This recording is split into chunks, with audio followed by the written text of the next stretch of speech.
Morning, guys. Morning, guys. Good morning, America. Yeah. Hey, Hey, all right. Tom. We got three guys here before the meeting starts. Stu, I just got your email. Yeah, And yeah, I agree. We do have one or two Jewish people in our organization. And I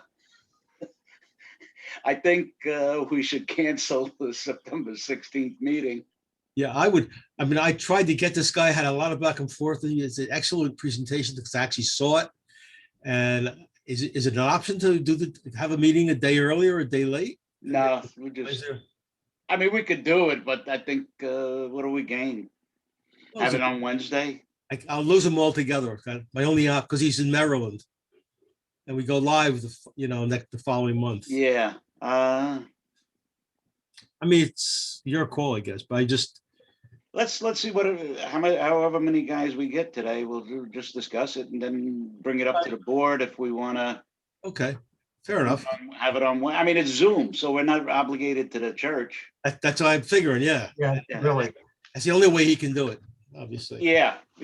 But no, I definitely agree that we should cancel the 16th. I mean,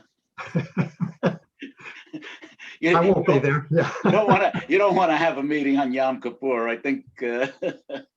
I don't know. I've got enough to atone for without breaking the rules. Yeah. Right.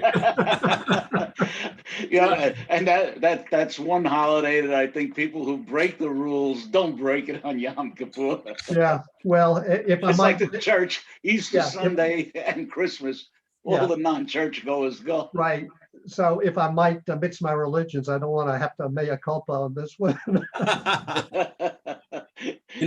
We'll hear confessions. When I was making the schedule, Joe, I basically took the format of what you originally gave me a year ago, whatever it was, and I just do in Excel. You can just extend the dates, and it automatically extends the dates.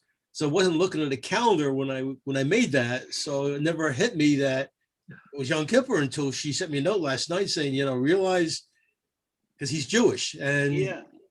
so he ain't gonna. And usually I use Google or whatever the calendar is on my iPad, and the computer.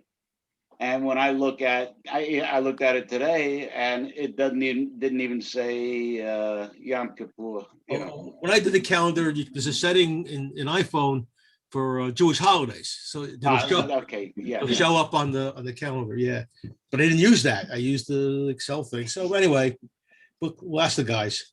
Yeah. Other than that, How are you? Franco, good morning. Franco. Hi, Franco. Hey, good morning, everybody. Yeah, a little bit. Oh, yeah, still there. Okay. So what's happening today? You are going to have a sunshine now today. Yes. The smoke is gone. Today should be very nice, and tomorrow should be nice too. Yeah, Yeah, for sure. yeah, but I don't know if you have seen when was it Tuesday night the sunset from my building in A's house, 12th floor. You can see east and west. I'm sorry, and you look over the church, Fisher Church. The sunset was like a red ball because of the pollution under the air. Was incredible. You couldn't, generally I see the Long Island, the stack, nothing. Probably 2 miles visibility was. Yeah, it's really. I didn't see that. Impressive. We were in a different neighborhood, so we couldn't see. It's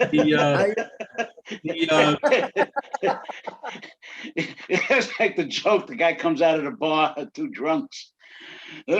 He says, "Oh man, how long have we been there? Is that the sun or the moon?" And the guy says, "I don't know. It's not my neighborhood." It's true. Sometimes you don't know. Yeah. I saw that on.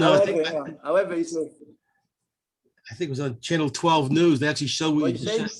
On Channel 12 News the other day, they showed what you just said. They showed a picture of that orange sun, setting. Oh, it's an incredible feeling.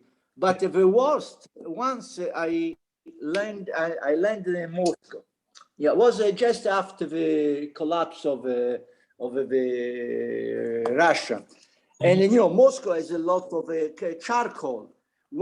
At least 1 hour before landing, it was a clear sky, you could see the chimney of a smoke coming up like in the 20 in Chicago, you know, things like that. The quantity of the smoke coming up was, I couldn't believe. And everything is power, you know, all the heating system, the use and the building is external, and they have a big, like in City Island. You know, City Island has a centralized heating system for the heating of everybody. There, they have the same, but since the maintenance of this pipe, if it's underground, froze. So all the pipes are above ground. So you see people putting the clothes on top of the hot pipe in the street to dry. Where was this? It is in Russia, in Moscow.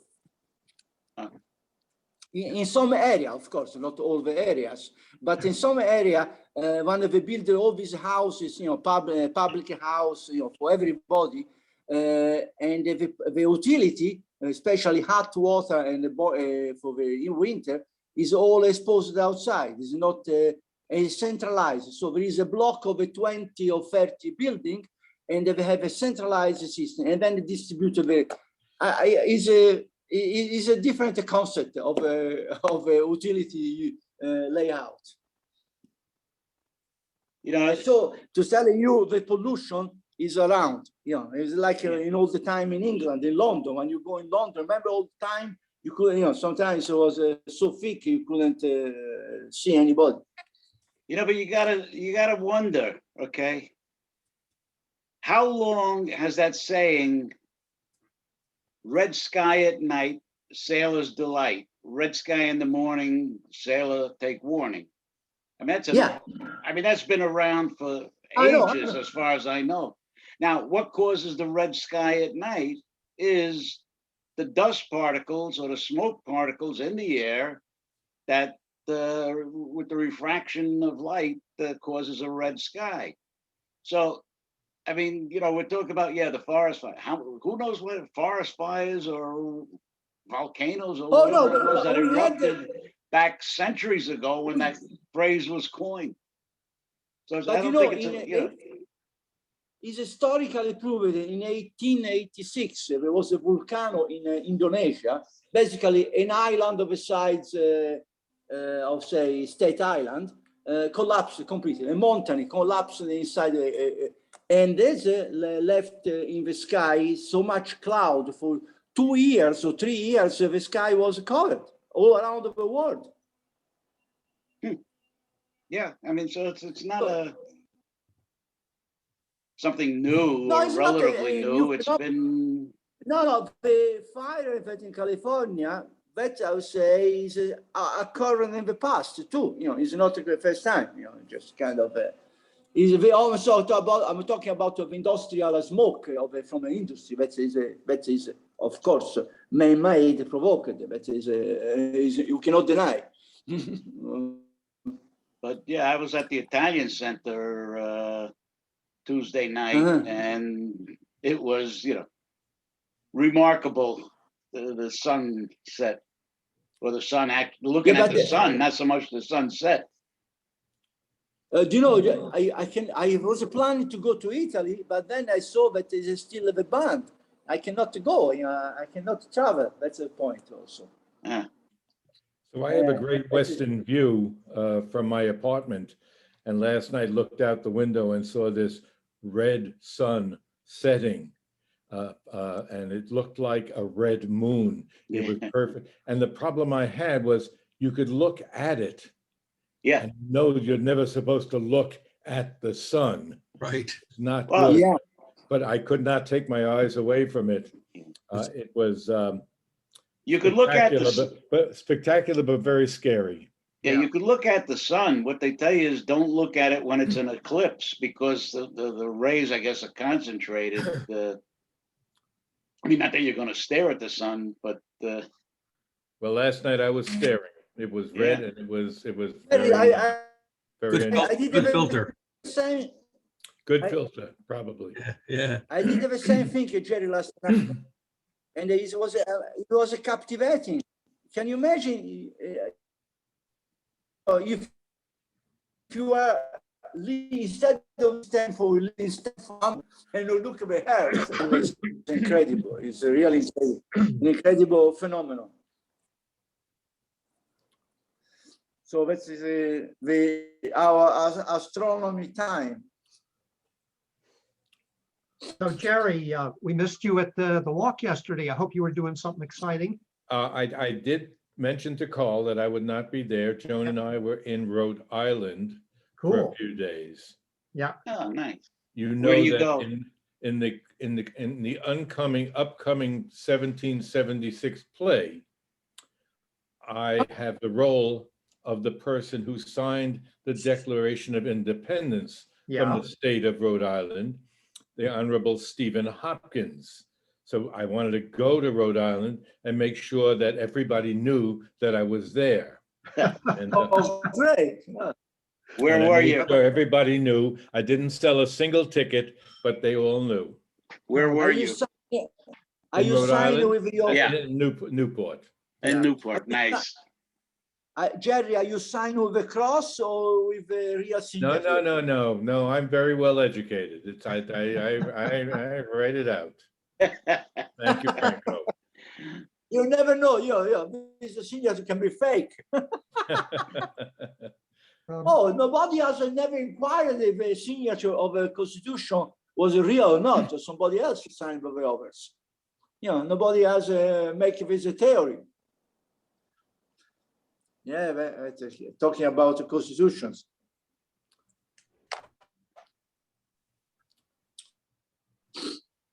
So, Yeah. so what's We- happened with nothing? We are having our Yes. first rehearsal for the play on Monday evening. And I think I mentioned it before that the play starts, I believe it's September 17th and runs for 12 performances. And it's, if you've never seen 1776 live, the production at Curtain Call is really very, very well done. Yeah, I was asked from my parents to go to see it, but they told me I was too young. You're never too young, Franco. Yeah. I remember when I was in it 20 years ago, my grandson, who was 4.5 years old at the time, went to see the play. And at the end of the play, he said to his grandma, "Grandma, John Adams won. John Adams won." Okay. So you're never too 1-0, young. 1-0. Hey, Joe, I was talking to Italy yesterday, my brother. The festivity of the Italian winning the European Cup are continuing. No, every night there is a bar, a party, pizza. Oh, it's at the seaside nearby Grosseto. This seems to be the pizza, European pizza system. Okay, they are continuing to spend the money and they celebrate.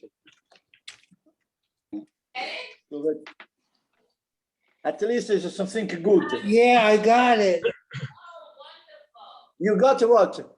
but I don't know how to get into it. Open the door. Hey, Jerry, a question. Yes. On the drive by Sterling Farm, I see this platform right by the road. Looks like a stage.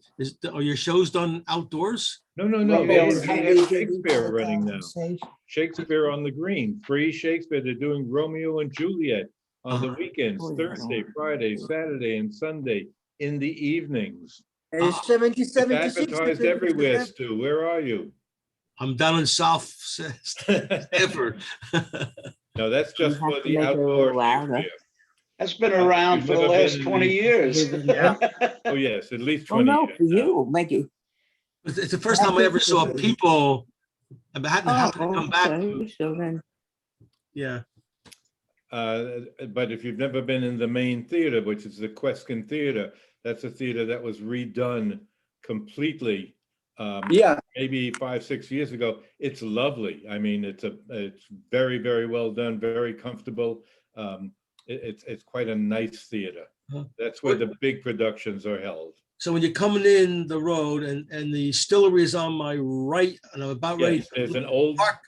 there's an old barn on the left. Actually, in that barn, they keep all the props for the theater on the upper level of that barn. But if you just continue a little bit further on the left, as you can make a left-hand turn, that's the Queskin Theater. And if you go a little bit further on the right, that's the dressing room theater. The smaller productions are done in the dressing room.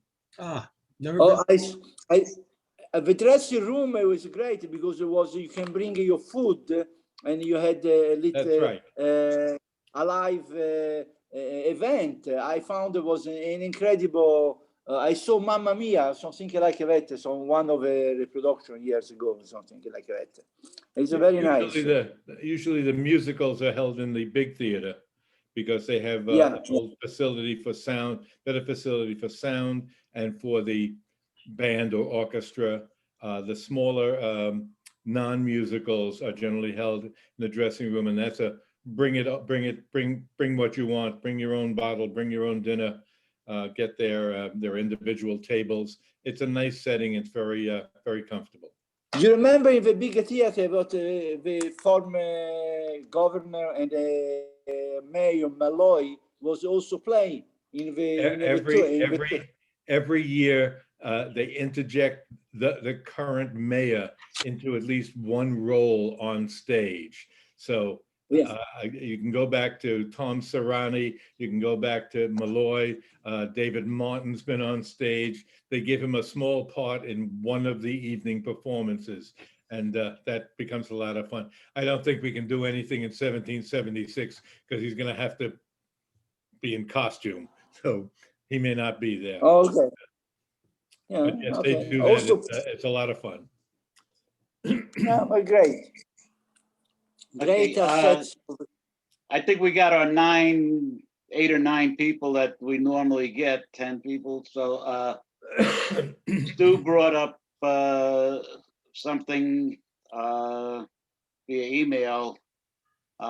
We scheduled, our meetings are going to start in September. And September 16th was a scheduled meeting, but we found out that it is the day of Yom Kippur. It starts on the evening before, and through all day on the 16th.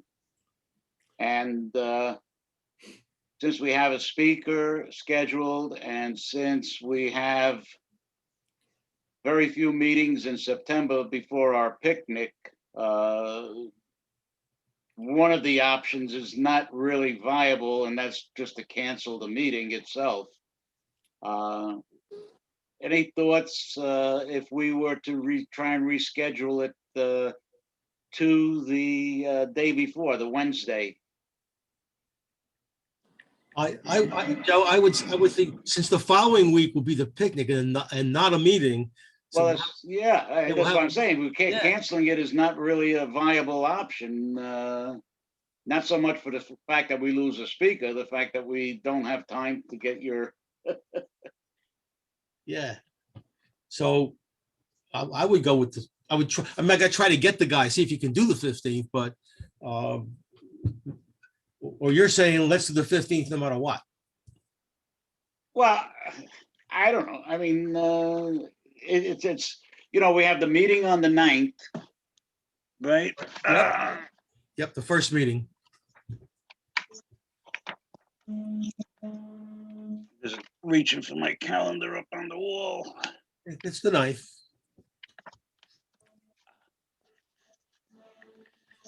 September 9th, then the 16th, and then the 23rd is the picnic. Yeah. So you didn't listen to me to making it the last Thursday of the month. But no, so it would be. I mean, I don't see a problem. I mean, it's a Zoom meeting, So even if we reschedule it for the day before, regardless, but find out. But I mean, we'll get a consensus of the 8 of us now. Does everybody agree that we would, try and reschedule that meeting for the 15th? Just raise your hand or a thumbs up. Why not? Yeah, sure. Yeah, I think, why not? You Okay. can try. Yeah, I'll send a quick email out to the board. Stu, if you could find out if a speaker is available that day. Yeah, I may know this morning. In fact, if I just tune away from this for a minute, I might be able to find out. Let me send her an email. His handler. Keep talking. I can keep talking. I just won't see Yeah. it. Go to my So I think that's our only option. I hate to lose the meeting. Yeah. Consistency. I mean, if push came to shove, we could have it on the Friday if she can't do the Wednesday. All right, let me check both. I'm sending her an email right now.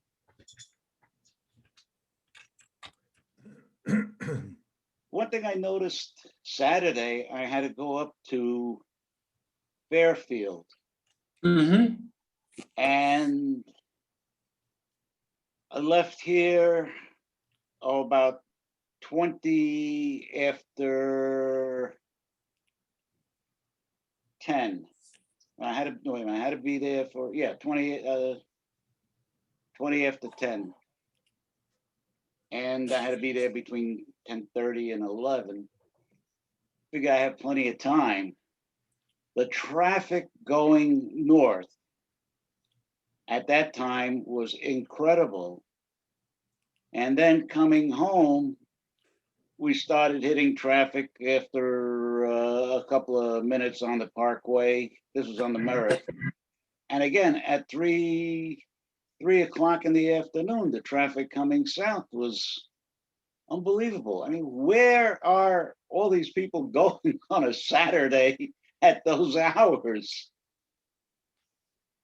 Everybody wants to get And there was out. no construction. I mean, it wasn't that there was construction. I tell you, Joe, we drove down to Western North Carolina 8 days ago, and we came back just this past Sunday, and it was the same thing. Once we hit the Delaware Memorial Bridge, I mean, it was just a complete standstill from there up through the Jersey Turnpike, and up to Hutch and the Merritt. Unbelievable. I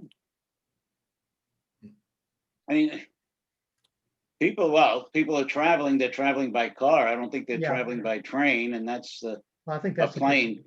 I think that's a big piece of it. People are trying to get out and driving. But I mean, the Merritt down this end, Fairfield County, and midday, early midday on a Saturday was unreal. You gotta leave. You gotta leave 20, 25 minutes time in your schedule. Joe, it looks like he's available on the 15th. Okay, why don't you have a, I'm just confirming, because he has to teach it. He's gonna have to leave a little early, a minute or two, because he has to teach at noon, a class. But I'm just double checking that they can confirm this. All right. Go ahead, keep going. okay, so why don't you have, was it a woman? A lady that's, The woman's the handler. He's a guy, his name is Amos, his name, the guy. okay, why don't you have them tentatively schedule it now for the, cancel the 16th no matter what. Yeah, that's. And tentatively schedule the 15th, and now, I'll probably get a confirmation in a couple minutes here. What is the topic, Stu? It's called the bystander. I think it's called the innocent bystander. Let me get the exact title. Hang on, don't go away. The complicity and the bystander. It's a great presentation. He did it at the UJF about 6 months ago, Uh-huh. and I saw it was an excellent presentation. Okay, look forward to it. Yeah. Well, okay. tell me the I'm glad you schedule. brought it up, Steve. Early enough that we could do something about it. Right, I could kick myself for not noticing, but what the heck. Well, that happens. Anyway, I had a couple reschedules yesterday. You know, I almost got kicked out of the municipal building yesterday. I was at the senior center and doing my normal weekly tech support, but I decided to go find the fire marshal to ask him if he'd do a presentation for us. And so I find he's on the 7th floor. I get off the elevator, I bump into this woman who says, "Who are you?" I said, you know who I am. I'm from the senior men's group. And she says, she looks like she's worried. I'm not wearing a mask because in the senior center, you don't have to wear a mask. She says, you know, you're not wearing a mask. And the mayor says there's a law or rule, whatever, you got to have an appointment to be here. And she seemed very concerned. So eventually she like points and then runs away from me. So I thought I was in trouble. It turns out the fire marshal was on vacation. So I got to go back. And you know, Lou Casola, who we tentatively booked for the 4th of November, he's on the same floor. So I decided to go visit him since I hadn't really met him. And he comes out and he's willing to do it. And he says, send me an email. We already had sent him like 3 or 4 emails. He never answers the emails. Yeah. And never answered the emails. And I said, you know, I had sent you an email. Well, send me another email. So I said, I'll do it this afternoon as soon as I get home. And so I did. And I'm waiting and I'm waiting and waiting. It's like 4:30. I figured, you know what? I'm going to call the guy. And he answered the phone and hadn't seen the email. Okay. But at least he was able to look at his calendar and he said, all right, it's in my calendar. Confirm this. So he's a tough guy to get in touch with. I mean, it's good that he's going to do this, but he's not very reliable on email. Some people are that way, I guess. Anyway, it was a good day yesterday. We did we're going to have Dave's wife is going to do a nice presentation for us. Yeah, she's really excited about it. Yeah, that should be a really interesting one on the rivers. Yeah. So we got a schedule right now through just about through January. We're every week booked up. Good. Dave's been a big help. Oh, thanks, David. Yeah, Carl's been a big help also. John. Yeah, I'm it's working been a lot on of fun. And we're working on Lou, right? Yeah. In spite of people like the fire marshal. Yeah. Joe, when did we do him? About 3-4 years ago, the fire marshal? We have to talk about that. Yeah. I I think it was, believe it was, well, maybe, I don't know if it was under my tenure as first VP or just before. yeah, I think I was a relatively new member, and I remember the name, Bud Seeley, that's his name. And I think he was not the fire marshal then, he was a deputy. Now he's the top guy. No, it was he was fire marshal. Really? John thought he was not. All right, whatever. I know we had a fire marshal because he was talking about prevention, fire prevention and safety and. Yeah, that's what they do. Yeah. I've been working with his guys at my condo. I'm on the board here, and they want to make us get rid of our grills, the fire marshal's office. Bad scene. your association permits grills on the deck. No, the law says not on the deck, on upper decks. Okay, the law says you can't have a barbecue within 10 feet of a structure, which includes a deck if it hangs out, you know. Yes. But also you can't be really near a whole lot of foliage. They really came down on us, and the way we're built here, there's a lot of foliage. It turns out the 10 feet doesn't make it for almost every unit but one. So essentially, they're saying you can't have these grills the way you got it, and our bylaws don't allow grills on the common property. So it's a rock and a hard place, you know, kind of thing. Where are you? Stu, where are you located then? Where do you live? I'm in a condominium called Marina Bay, where in the Japan area, right between, literally right between Cummings Beach and West Beach. Right Oh, on I the, got. on the water. Nearby, yeah, you are prone to flood. Say again? Are you prone to flood? Rise of We're the actually, water. we are inside the floodplain. The flood Dam. Yeah, stone the wall. ditch. We're on the wrong side of the stone wall. Who give the permission to build this stuff? I don't understand. Anyway. It's here. And we lucked out. Sandy, we didn't get hardly a drop of water for Sandy. All right. Yeah. Anyway, so that's the story.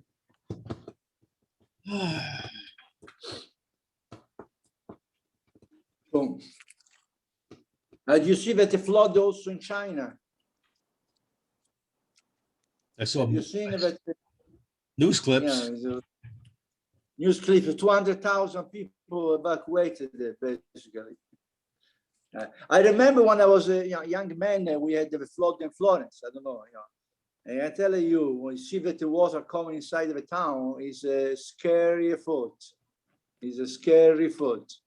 And you rise, you go, you look at the river.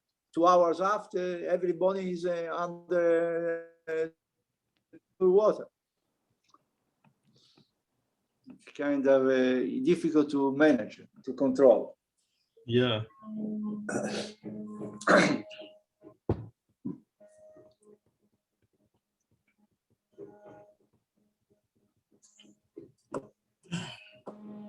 So Joe, how do we get more guys to talk? Any issues on the North Stamford? What, Stu? I was gonna say, how do we get more guys to get on here? I don't know. I mean, Steve sends out the emails. Yep. He wasn't going to, but he sends out emails telling everybody that where the walk is on Wednesday and the link to the meeting. Yeah. I just think people want to enjoy the. In fact, I'm going to have to leave in a few minutes because we have an appointment. So, but I'm typing up the email to the board. Uh-huh. I know. Last year we had a lot more, but that's because I guess we were in the middle of a pandemic. We're in the middle of the pandemic. People were staying in. They were all homebound pretty much. So Yep. now people are out and about. That's why I suggested that we try and get together somewhere live. I don't know. The idea, Joe, your idea, to have a coffee, in the hands, stay in the park, I think is a great one. Let's go to see which one. Could it be the Bartlett? Could it be, I don't know, any place? We can decide. Well,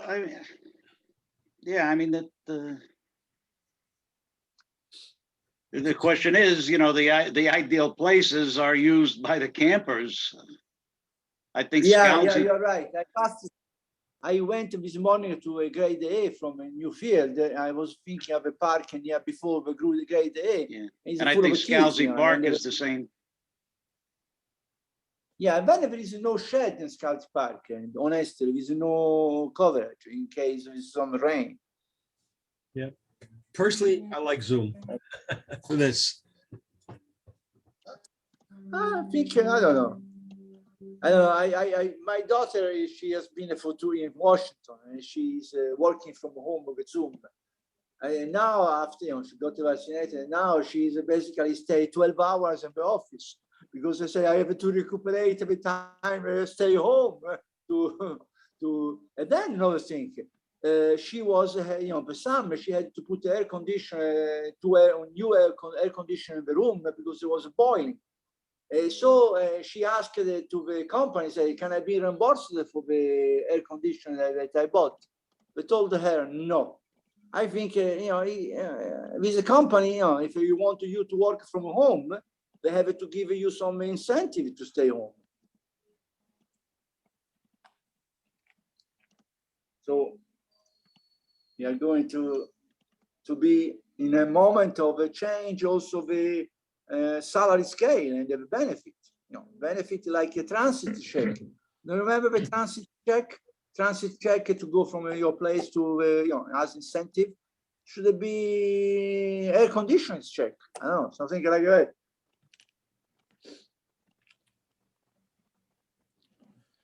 Anyway. Hey, Joe, So, yeah. up to the guys. I'm going to say something a little philosophical here, I think.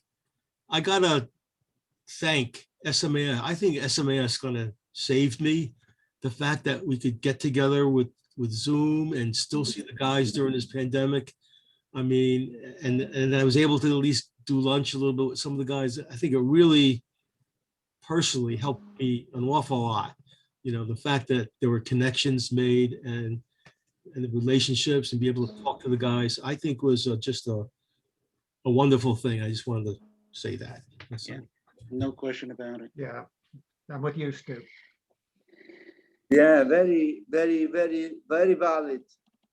Especially in this, after you leave work, you are a little bit, for a few years, a few months, you are basically out of your, 30 or 40 year environment where you live at the work. Yep. And then to find yourself completely out into this group, really, I can tell you, in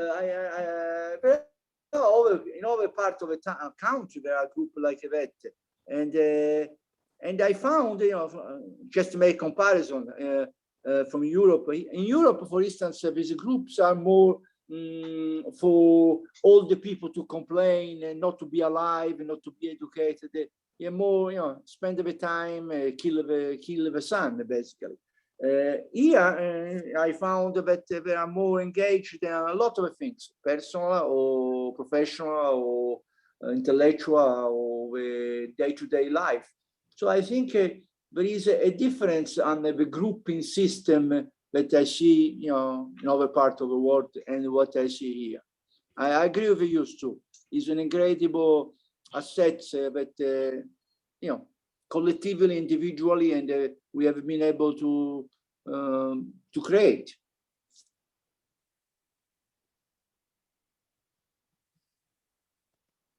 Yep. Looks like we're on the verge of a deal here. If nobody has anything to say, I have a little story that I'd like to tell you. If you have about 10 minutes, if you have to leave, wonderful. Joe. This is a piece that I wrote for my grandchildren 10 years ago regarding November 11th, 2001. And I wrote this for them in September 2011. And I'm going to read it, but I'll leave out some things. Before it became Ground Zero, before it was the World Trade Center, it was called Radio Row. And it's a place of history for the Kranz family. My father always told me that he opened the first store in Radio Row in the 1930s. And if you go to Cortlandt Street today, where the store was open, you'll see that that's where the World Trade Center was, and now where the Freedom Tower is being completed. His first store was called City Auto Radio. He installed radios in cars. Cars at that time did not come with radios. I don't think they even came with mirrors to look out the back or side view mirrors. And he installed radios in cars. It took about 10 or 15 minutes to do the job. When World War II began, the Kranz family had dominated Radio Row on Cortlandt Street. My father had a store on 80 Cortlandt Street, and my Uncle Louis worked for him. The next store was called Eagle Radio and was owned by my Uncle Victor and my Uncle Willie. The store after that was Arrow Radio, owned by my Uncle Jerry. The store around the corner on Dye Street was owned by my Uncle Maxie, and that was Thor Radio. At the end of the war, 1945, I started becoming part of the picture. I loved going to the city and hanging out on Cortlandt Street. To me, it was a very exotic place. Across the street was a little variety store. A hot dog was 10 cents. You could get a malted milk for 5 cents. And if you wanted the ice cream in the malted milk, it was then 10 cents. On West Street, that was under the West Side Highway, there was a clockmaker. And in the clockmaker's window, there was a perpetual clock. And you had little balls rolling down all the time. Perpetual meaning it never stopped. One day I went by and it had stopped. What can I tell you? My dad and I, we had lunch all the time at a little place called the Alcor Diner. And everybody knew everybody else at the Alcor Diner. And that was where Cy Sims had his lunch, at the Alcor Diner. His first store was on Broadway, right around the corner. And that also became part of Ground Zero. I bought my first 33 1/3 record from George Levy, who had a combination dry cleaning store and record store. And I'd go in there and look through all the records, every record that he had. My first record was Andre Kostelanetz playing Rodgers and Hart. Also in the Hudson Tubes. I don't know if any of you are familiar with the Hudson Tubes that went from Lower Manhattan to New Jersey. It was, again, you caught a train there. I've always brought my friends there. There was a store that said that the drink you eat with a spoon. And it was the first type of Carvel store in the city at that time. There was a restaurant there called the Exchange Buffet, which I loved. At the Exchange Buffet, you had your lunch, you had your sandwich, you had your soup, you had your coffee or what have you, and then you went to the checkout and told the person what you had. So they would then put the bill together, and we all called the restaurant Eat 'em and Beat 'em. But also there was the Marco Polo restaurant that served spaghetti. I once went there one day. I had some work to do in the back, and it was loaded with cockroaches. On Cortlandt Street, there was the Digby Auction House. I used to stand there all day where they would auction things off like razor blades and Cupid dolls and underwear and things like that. Heinz and Boley was the big store on the street. It existed from the 1920s. Through the time that the World Trade Center was built. And you could buy anything there from a camera to radios and jewelry and dishes and what have you. I bought my first camera, an August C3 35mm camera at Heinz and Boley with my bar mitzvah money.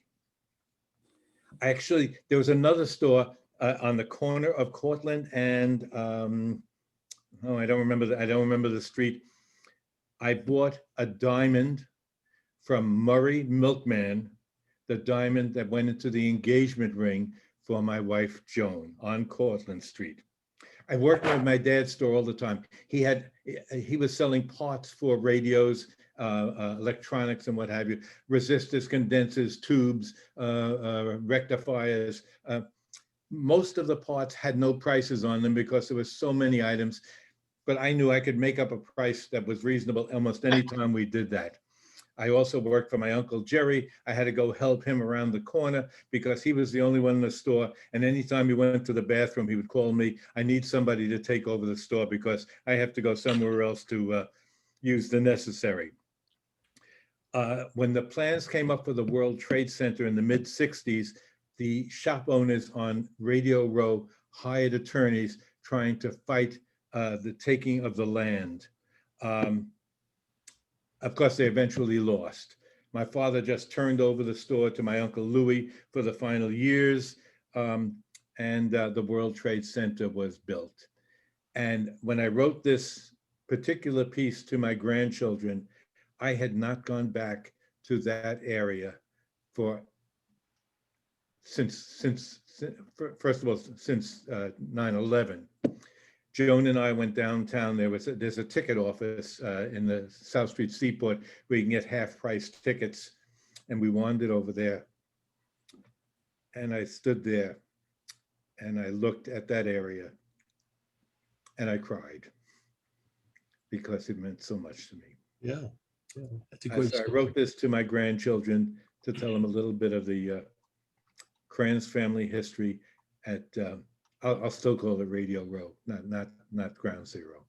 That's a great story, Jerry. Yeah, that's terrific. It Great. really is. Yeah. Wonderful. My daughter at Christmas given me a subscription to a place on internet where you receive every week a question and you have to write a little story.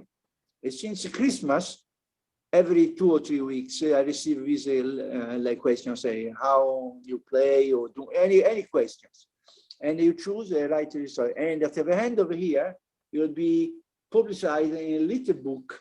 And I'll send it to all my kids.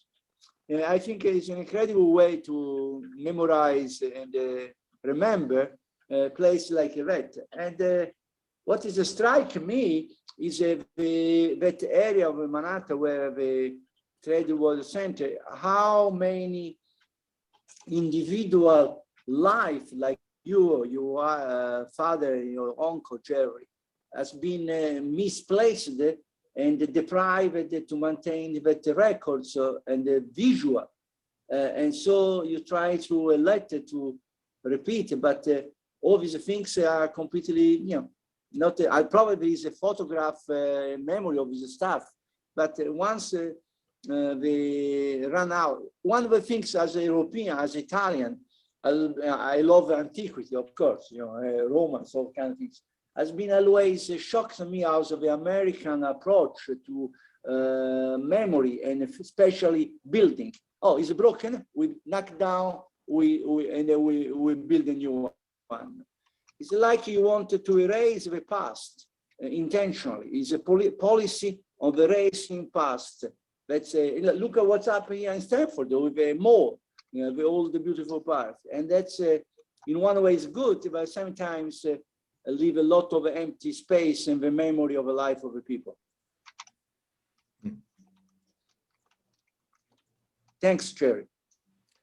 A lot of the store owners and some of the store owners moved up to Canal Street, where there were a variety of all kinds of stores. Many of them, like my dad, just took retirement, and that was it after all the years that he had been down there. But I hope your father got a compensation for the closing the store from something from the developer. It was minor. It was minor. He did not own the property. He had been renting that property from, during World War II all the way through to the early 60s. So, he got some compensation, but not enough to mean much. To the guy who owned the land. Yeah, but only. So only. Okay, guys, I'm gonna have to leave. Jerry, that was a great story, and see you next week. Yeah, Joe, it looks like we're good. I think we're good on the speaker role. Yeah, I just sent the email out. You should have gotten it Okay. by now, and guys on the board Okay. for a confirmation from the board to do it on Wednesday. All right. Good. Okay, Wonderful. Have a stay good well, one. guys. Yeah, Okay, guys, have a nice afternoon, a nice evening, Okay. and a nice weekend. I guess we're Okay, bye. we're We're checking calling out. it a day. yeah, We're calling it a morning. I guess so. right. All right. So see you guys next week. Didn't Yeah. hear a word from some people. Yeah. So, Somebody else want to say something? Hey, Dick, say something. oh, man, I'm sorry, as I said to Jerry, I'm sorry I missed the beginning, and I'm gonna get to the recording one of these days to do that. He also gave me the idea, as I said to him, for me to do something like this before I write my obit. Yeah. It should be before. Absolutely. My daughter went to Holy Cross, and the guy in poetry, I don't know, she was following some course, give her an assignment to write her own obituary. Yeah. I found that it was a kind of an interesting approach to life, to understand the life. Kind of. Anyway, have a nice weekend, everybody. Bye-bye. I'm You too, leaving. Franco. Bye-bye. Bye-bye. Yeah. I Nice tell you, talking. Jerry, with the Be Jewish safe, Historical guys. Society, we've done about 250 video oral histories. Just based on the little story you sent, we really need to capture your story. Well, you know where I live. I know where you live. I know where to find you. Yeah. about 9 months ago, I started to write an autobiography. And at Temple Sinai, we've got this thing going called Circles. And so I joined this Circle writers group, only about 6 of us. And so I made a fair amount of progress. It takes a long time, but I decided that I wanted just to document, things that I did for my grandkids and whoever comes after that. It's kind of fun. It's kind of fun to do, actually, to write it. And you kind of start remembering things that you really hadn't thought about in 50 years, and it's very rewarding to start writing like that. Thinking it back, it was good. On my parents' 50th anniversary, I think it was the 50th, we went up to the Poconos, and after the grandkids went off to do their playing, we got my parents in the room and said, okay, I got a tape recorder. It was still tape recorder days. I got a tape recorder. We're going to ask you some questions about your background. And my dad says, oh, I can't do that. Well, 2 hours later, we have a tape that we've transferred over to present audio, and it was really worth it.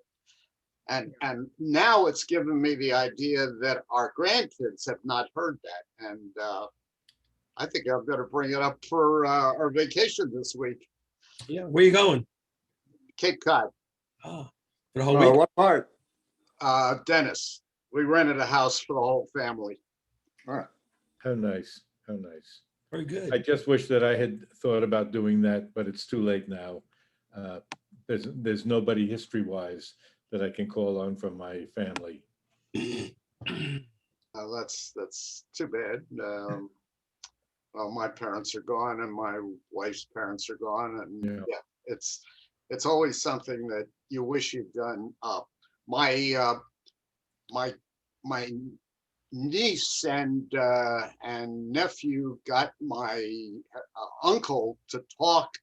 I think he was 10 when they came over from Latvia, and he was a storyteller. And whether the stories that he told that my niece transcribed, whether those were true stories or not about what life was like in the old country, I don't know, but it's worth reading. And I'm going to pull that out also. Thank you, Jerry.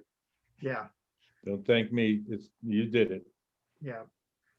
Yeah, Dick, you remind me that we started a project with the Jewish Historical Society called Generation to Generation, where we're working with the Sunday schools at various temples and congregations, where high school kids are interviewing their grandparents, kind of flipping the roles. And I've listened to a bunch of them, and they really are priceless.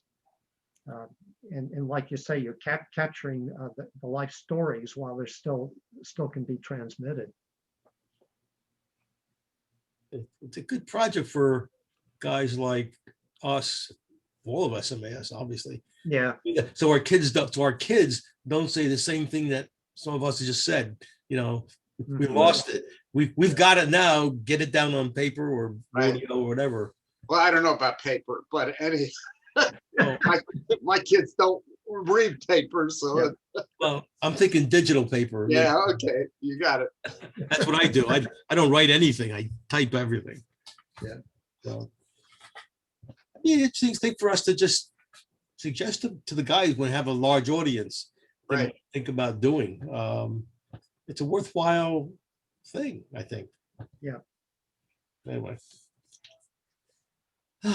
My parents came over, both my father and mother came over when they were 2 years old. It happens the same year, one from Latvia, one from Lithuania. I never knew that until I signed up for advanced ROTC, and I had to fill out a security questionnaire. Where were your parents born? Well, they had always told me Pennsylvania and New Jersey, and now I had to come up with the truth. And it was a little bit uncomfortable, but it was really great that they were finally able to come out with it. Yeah, yeah. How did you learn it? How'd you, How did I learn it? yeah, where'd you go to find out? When they had to fill out this security questionnaire that I had to turn in. Oh, the parents did. Oh, So, you know, where's your birthplace? wow. Okay, that's it. Yeah. That was 5 to what, 5 to 11? 5 to 11? Almost. So I have to go get a haircut. Yeah, me too. This, yeah, I do lunch and then a haircut. That's right. Then a vacation in a couple weeks. Yeah. All right. Okay, guys. See you next time. Have a Are good. you getting a haircut too? I am. Dick. Yeah, he doesn't need it. Okay. I Look forward to seeing you trimmed again. my beard yesterday. All right. So long, guys. All right, take care. Bye. See you next week.